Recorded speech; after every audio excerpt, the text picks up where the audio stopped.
happen.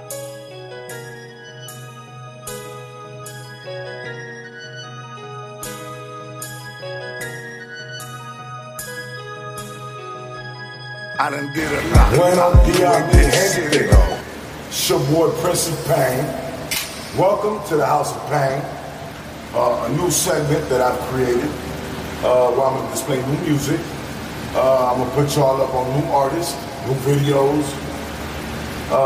We're going to talk about prison stories, man, things going on within the prison culture in our rough communities, things that happen while we're locked up. Maybe stories, man, that can motivate you and inspire you. The show's dedicated, man, to the brothers locked up and could use a re-entry example and maybe some resources to get them back in tune with society. Anybody just getting in tune, this is take 2 of IDOC with your boy P.O.P. Like I said, man, I was getting asked a lot of questions. You know, you're in the entertainment business. You have a real story to tell. Why don't you talk about prison a little bit? Yesterday's House of Pain, or the last House of Pain I just dropped, which was #1, I did that. You know, I felt comfortable about it, telling a little prison story, a little positive message to inspire anybody tuned in who had followed my journey. I salute y'all, I appreciate y'all. If you're just now getting in tune, hit the little red button. Subscribe, get in tune with some of my videos, some of my poetry performances, and maybe some of the things I've done throughout my career already. I did 20 years locked up, incarcerated. I got locked up at 19. I learned the craft of and art of spoken word poetry. I think I've let the people know already how Prince of Pain and P.O.P came about, which was in a therapeutic form in prison of me just writing spoken word and therapeutically doing it in a form where I just concentrated on nothing about my inner pain. Today I want to talk a little bit about acceptance. I might talk a little bit about pain. Might give you a little prison story. We got great reviews yesterday. We did over 250,000 in the first 24 hours, so it inspired me to do another little take. Today's episode, man, I want to talk a little bit about survival. You know, especially during this time the whole country and the world is going through with this pandemic, COVID-19. Nobody knew that we was going to get hit with, you know, some virus that would kill so many people overnight. Nobody knew that overnight we'd be wearing masks, having to sanitize our hands every 20 minutes, drink lemon for our throats just to kill the virus before it comes tonight. But survival is an instinct and a trait that we all have, you know, and it's about being prepared. It's about sanitizing, but careful who you come in contact with, making sure they're sanitizing, making sure that when you do go within 6 feet of anybody else, you are practicing social distancing for that matter. When I was in prison, man, it was strictly all about survival. It was about being on your P's and Q's, minding your business. And even when you did mind your business, you always had to be prepared for whatever, you know, came your way. Whether it was bad energy, a lockdown, an enemy that just felt like he wanted to take advantage of you or your situation, the administration, you know, the parole board, the prison review board, the justice system on your appeal, your lawyer, whatever the case may be, man. There are going to come moments in your life whether, you know, you have to use your conscious mind and make the conscious decisions If not, you gonna fuck up and fumble the ball, and that could be the end of not only your career, your day, your opportunity, but your life. I seen it time and time again, man. I can give you countless and endless stories of watching somebody just end it all, just making one bad move and decision, man. Survival, man. It's about being prepared, man, about making the right conscious moves, about going with your gut feeling, and also at the same time, being sharp, man, being able to, you know, adapt and move when all these daggers or all this heat or this rainstorm or pain or pressure, whatever it is coming at you. It's the same, man. The main thing is don't panic. And I think that's one of the main rules in the penitentiary. Don't panic. You know, and if you learn to, you know, not panic when things are just seeming so overwhelming, you know, you take your time and move swiftly and figure things out, things are gonna go a lot smoother for you. I watch a lot of guys, man, die or kill themselves in the industry trying to be accepted by others. You know, in the joint, I learned one thing, man. You got to, you know, accept yourself, man. You got to deal with the truth and pain inside you before you can deal with anybody else or, you know, worried about what anybody else thinks about you. So, you know, same thing with this industry stuff, man. I see so many guys trying to be somebody else, trying to clout chase off or build off the next person's career instead of just, you know, becoming a better you, man, and just understanding who you are and understand that a lot more people might rock with you, might like you just for you if you accept yourself and let the other people accept you for you instead of the standards that you think that other people have for you or the way they want you to demonstrate to be. It's your boy Pop, man, right here. You gonna get it all at the House of Pain, you hear me? With your boy Pain. IDOC with your boy P.O.P.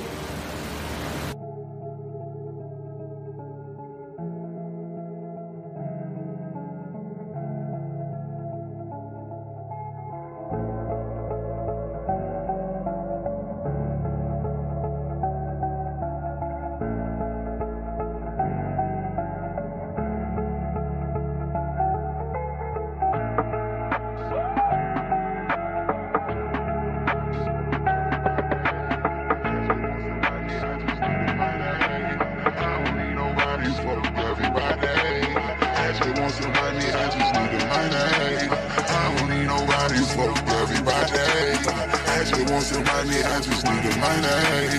I don't need nobody. I just want some money, I just need the money. I don't need nobody, fuck everybody. I just want some money, I just need the money. I don't need nobody, fuck everybody. I want to check, check, check. No time for a bitch. I'm grinding for a check, for a check. What the fuck is a friend? So we back, man. It's your boy Pain. Here with the House of Pain. IDOC with your boy P.O.P. It's a new segment, man. I'm gonna be telling you a little bit about prison. And I'm gonna try to do it in a way, man, that could probably help these brothers just coming back to the streets with a positive message and resources on how to get back to this shit, because I know it ain't easy. Right before I went to break, I was talking about a little bit about survival, man. And I know that during these times, it's really hard, you know, with the state and the government not giving us enough money and shutting our jobs down and our businesses down. I know it's hard to survive, and I know things is kind of hard right now. But it's all about not panicking, keeping your head up, and pushing forward through the hard times, through the good times, through the dark times, through the light times. You know what I'm saying? I do want to make everybody aware of that there's no correct answer sometimes, especially for them opportunities that come or them situations that come that, you know, we weren't expecting. So sometimes we might not think we're ready for that opportunity or situation. They tried, bro. They tried, bro. Sunshiny day. I watch you losing on this elevator. I feel like it's tilting. This is a little bit extra. Yeah, that was popping down there yesterday. Look at this shit down here. Look at this shit down here. Look. Now, see, I wasn't in front. But we'd be surprised how much we can surprise ourselves sometimes by acing that. And I know you have. I know a lot of you in the game, a lot of you in the world have dealt with that one situation that, man, you were like, I don't know how the fuck I made that happen. Yo, get my goon squad. All right.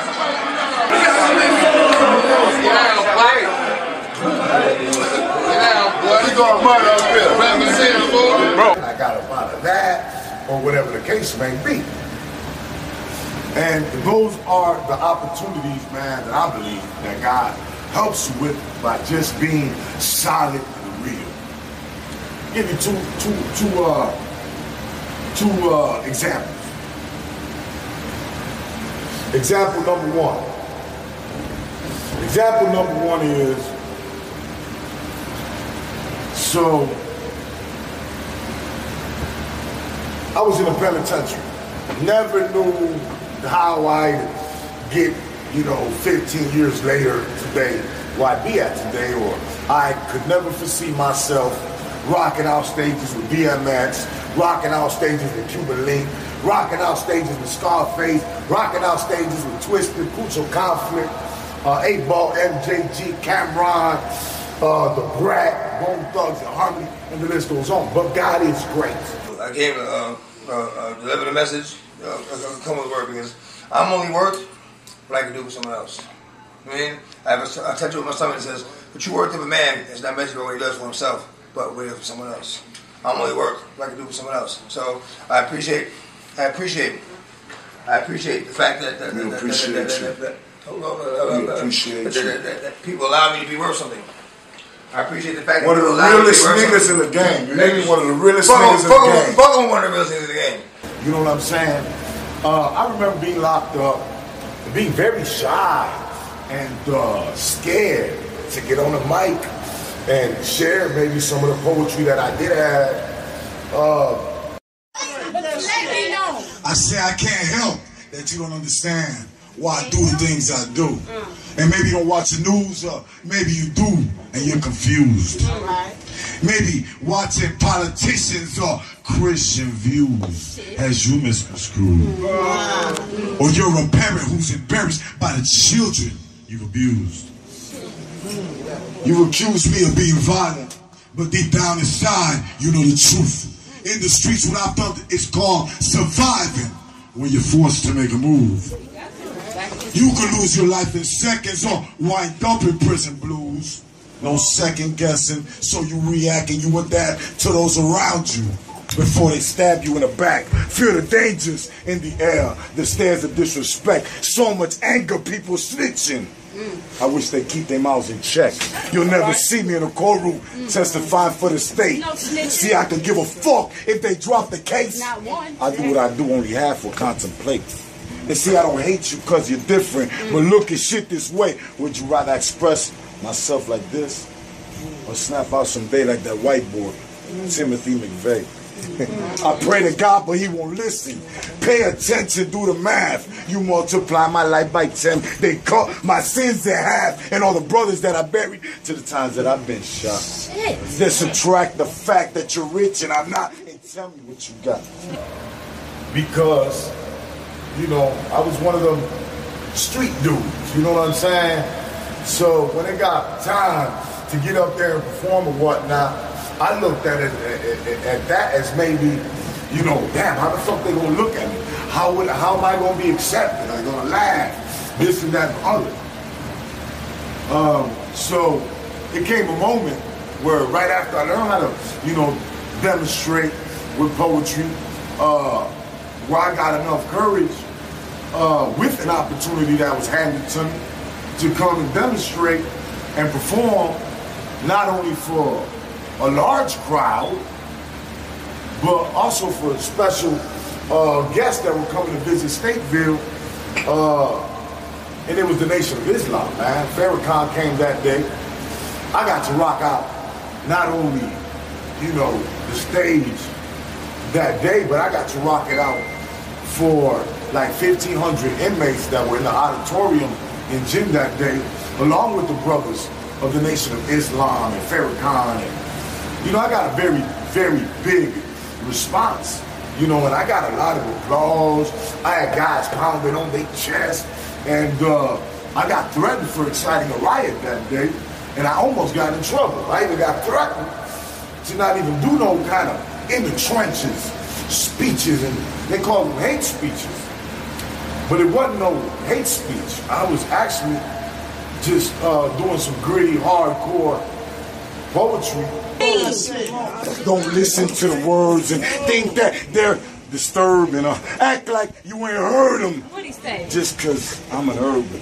You can cuss me if you want to. You can ban me from your stations. You can write what the fuck you want and vent your anger to the nation. You could. All right. Could. But you never understand because you're the rich and I'm the poor. And see, there's more than hate that separates the roses from the thorns. Damn. More than a coincidence that me and my brothers and sisters are the ones who reform.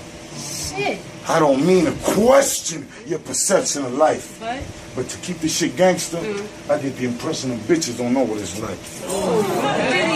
That, you know, it made a lot of brothers feel, and I guess they thought it could make them feel some type of way where it could incite a riot. Nevertheless, I kept doing it, you know what I'm saying? I kept getting threatened. But let's just say when that brother told me, Pop, get some tryouts for a poetry slam. And it's for African American Month. And there's gonna be special guests in the house.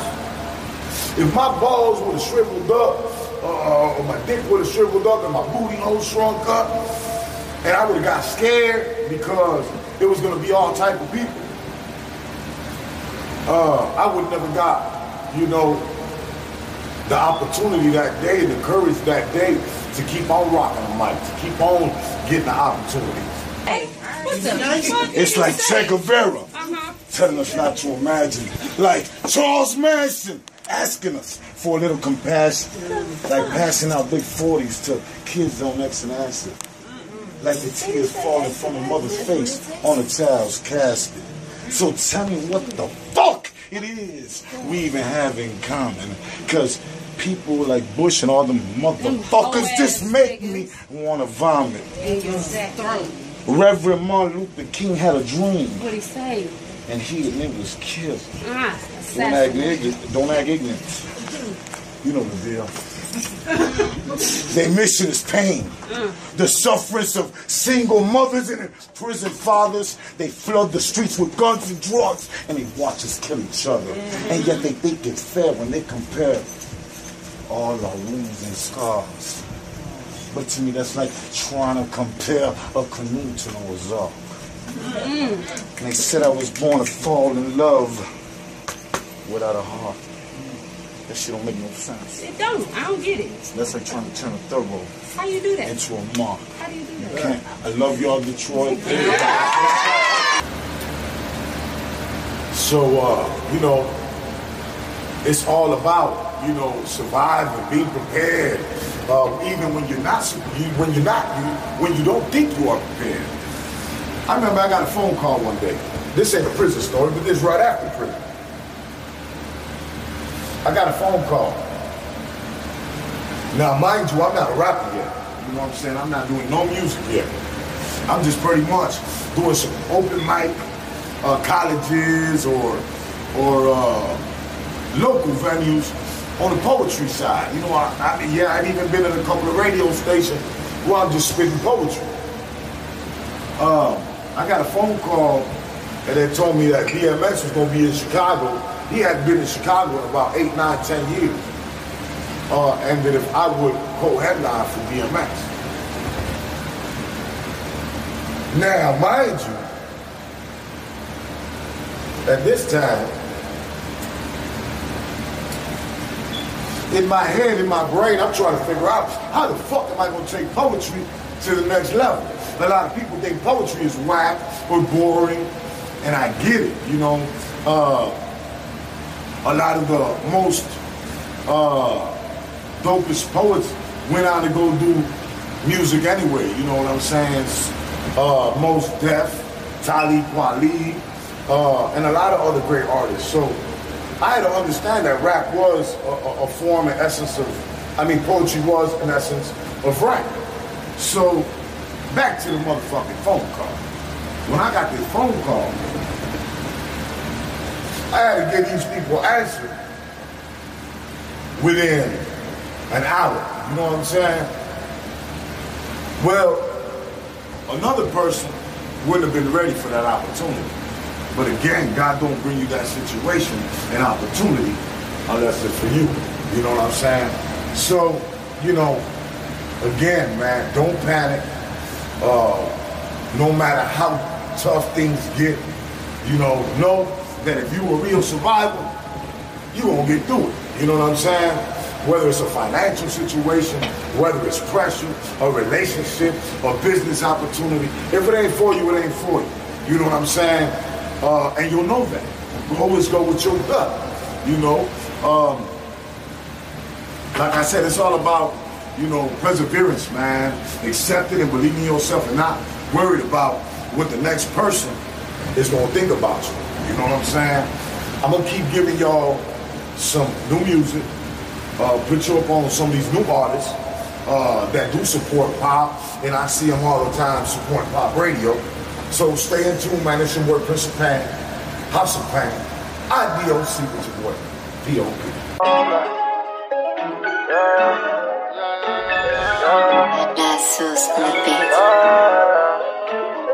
They got that smoke, what? There's only two syllables in this whole wide world. Worth here. Pussy. Champagne pouring out the bottle, fucking on a European model. Niggas talking tall, but it's cool, yeah. I was never in a shit to lose, yeah. Ride with my niggas and we all black. You just in the way, nigga, fall back. Face down, her ass up. I ain't never ever need a back up. She in love with a nigga. She loving the nigga, she know we get paid, but she all of this money. Got all of this money, I can't see them haters. She love me already. See all of us heavy, my niggas some players. They calling me a hot boy, and you gon' get shot, boy, leave them in prayer. Positivity, prosperity, moves and money. It's your boy Pain. You live right here with the House of Pain. IDOC with your boy P.O.P. New music, prison stories, a little bit of awareness, empowerment, education, and culture, man. Maybe help these brothers and inspire coming back to society, man, after doing a long stretch or a little stretch, man, and need a little help and motivation with re-entry, man, to society. Those just tuning in, man, I owe y'all the prison story, I guess. Those been in tune and watch what I was just talking about perseverance and survival. I didn't give y'all the prison story. So, I guess I owe y'all the prison story. I remember one time, man, I went out to the yard and just another day, man, you know what I'm saying? Got up, and in prison, that's one thing about prison, you don't know what you're gonna wake up to. Because prison is literally a jungle, and some people will pray, man, just off of what you got, what you don't got, what you got coming in, just to do their time and, survive. I remember one day I woke up, man, and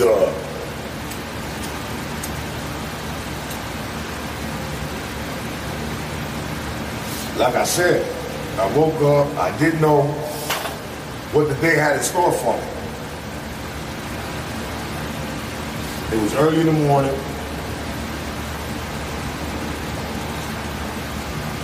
I remember this SB, man, Saint Disciple from Chicago, man, shout out Gallo. I just remembered him. It had been some years since I remember that name. But he was on my gallery, so he was like, come on, man, they called Yard, and my man, about 15 minutes before Yard, my man was like, let's go out to the yard. So I went with him, took a little walk around the yard, smoked a little joint and shit. That's what you smoke in the penitentiary, little joints. So as we walk in the yard and shit, and we have a little discussion, you got brothers over here playing basketball, you got some brothers over here playing handball, you got a couple of other guys just jogging and whatnot, guys just getting out of work and meeting other guys to pass each other little kites and coffee and little weed, and you got guys over here playing chess, you got guys over here playing cards and spades on the yard. And so me and Gaia was walking the yard and shit, just talking, smoking a joint. Next thing you know, we look to the side, and way the fuck over there on the whole other side of the yard, they were tearing it up. You know what I'm saying? And that's one thing about the penitentiary. If one fight kick off, it can instantly turn into a fucking riot. You know what I'm saying? Because let's say I'm with my guy, and he starts fighting, you know, just naturally, it becomes into gang fights, man. You know, his buddy might jump in, I might have to jump in. And those are just rules of the penitentiary. You gotta watch out for each other. So as we're walking the yard, it kicked off way the fuck over here. So we looked up, by the time you know it, it was about 5, 6 guys, 7, 8 guys fighting on the basketball court, way the fuck on the other side of the yard though. Naturally, when it's a fight in a max penitentiary, first thing you do is look up after you get your money in at the gun tower. Because any minute, that gun tower is going to shoot. So naturally, they're supposed to shoot first in the air once or twice for a warning shot. But just like in the Chicago Police Department, New York Police Department, Minneapolis Police Department, Miami Police Department, and all them other police departments, you got corrupt officers. So they look for any opportunity that they can to capitalize on. Well, that day I got capitalized on.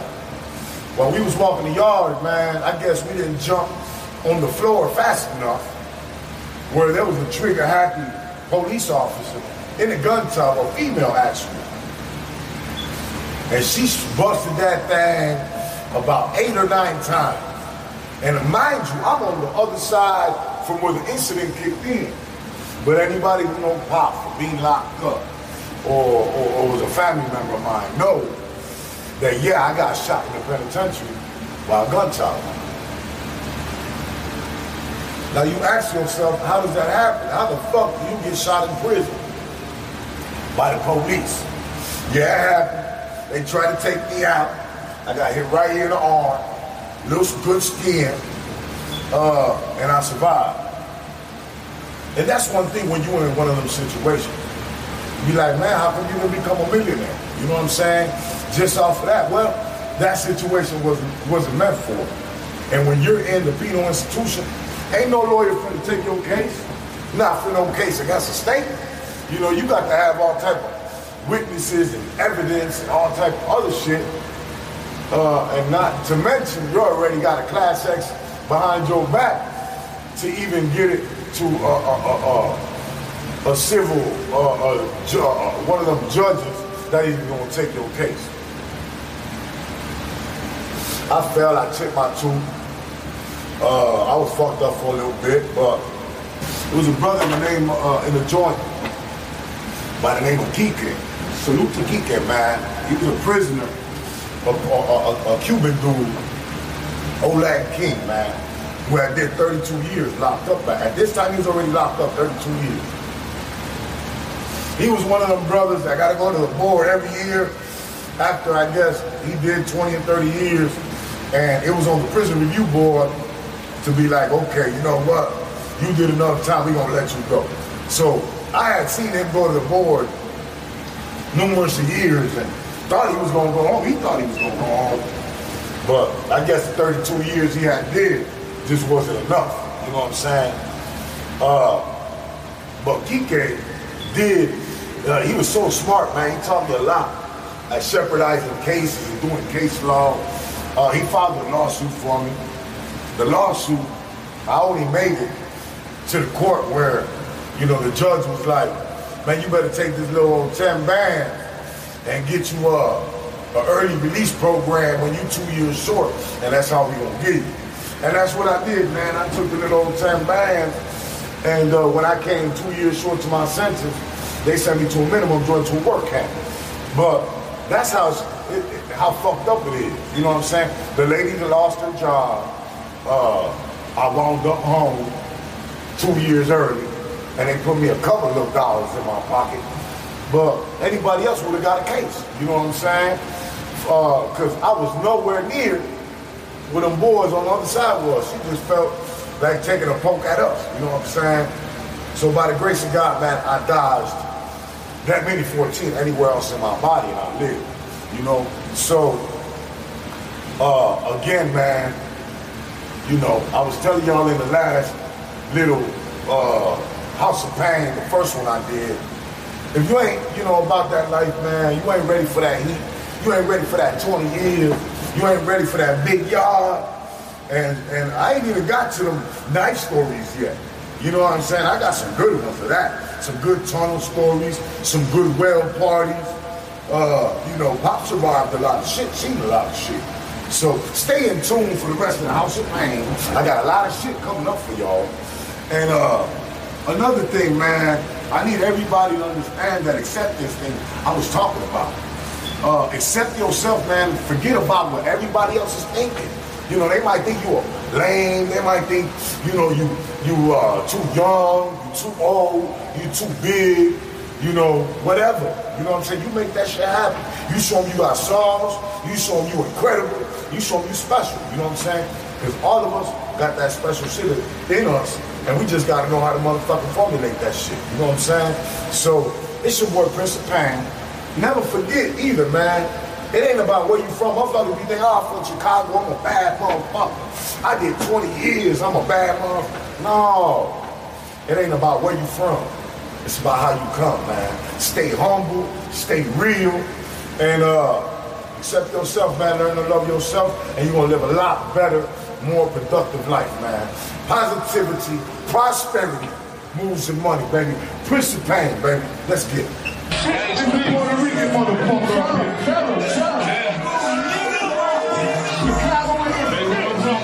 They want pain. They want rumble. They want play.